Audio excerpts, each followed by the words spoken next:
Now, what kind of anti-capitalist CPA would I be if I didn't write a blog post on whether I think capitalism will collapse or not? And the answer will not shock you. Of course, I don't think capitalism is sustainable, and I'll take you through why. Capitalism is characterized by the private ownership of the means of production, the pursuit of profit, and the market-driven allocation of resources. Despite its widespread adoption and celebrated success, capitalism is inherently unsustainable. But fear not.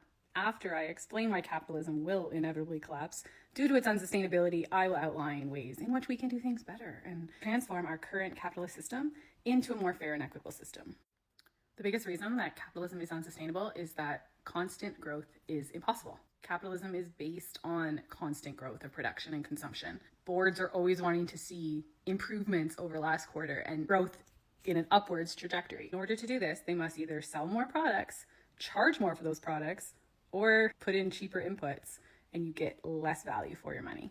But the bottom line is all your money must be funneled up to them in some way. This constant production is destroying our planet, as we can see around us.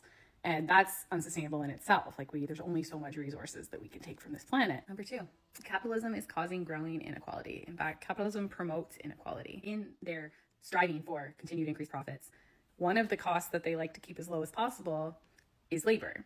Using the lowest wages you possibly can do, requiring long working hours, often unpaid, and providing poor working conditions for your employees. Benefits slowly start slipping away, and things that employees once enjoyed under a prosperous capitalist system are now being squeezed out because they need those profits more.